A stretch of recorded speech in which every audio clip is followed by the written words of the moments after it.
सोने का अंडा देने वाली मुर्गी की कहानी। एक गांव में एक किसान अपनी पत्नी के साथ रहता था। उनका एक छोटा सा खेत था जहां वे दिन भर परिश्रम किया करते थे।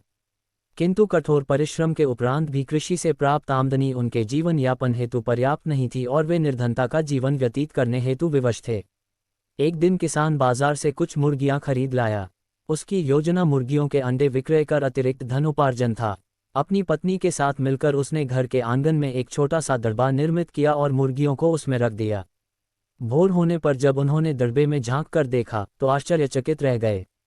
वहां अन्य अंडों के साथ एक सोने का अंडा भी पड़ा हुआ था। किसान उस सोने के अंडे को अच्छी कीमत पर जौहरी के पास बेच आया। अगले दिन फिर उन्होंने दड़बे में सोने का अंडा पाया।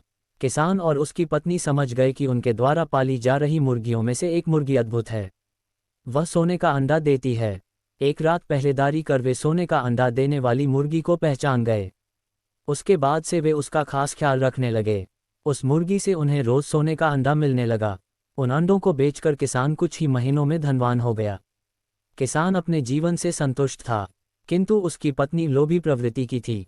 एक दिन वह किसान से बोली, आखिर कब तक हम रोज एक ही सोने का अंडा प्राप्त करते रहेंगे? क्यों न हम मुर्गी के पेट से एक साथ सारे अंडे निकाल लें। इस तरह हम उन्हें बेचकर एक बार में इतने धनवान हो जाएंगे कि हमारी 7 पुश्तें आराम का जीवन व्यतीत करेंगी। पत्नी की बात सुनकर किसान के मन में भी लोभ घर कर गया। उसने मुर्गी को मारकर उसके पेट से एक साथ सारे अंडे निकाल लेने का मन बना लिया।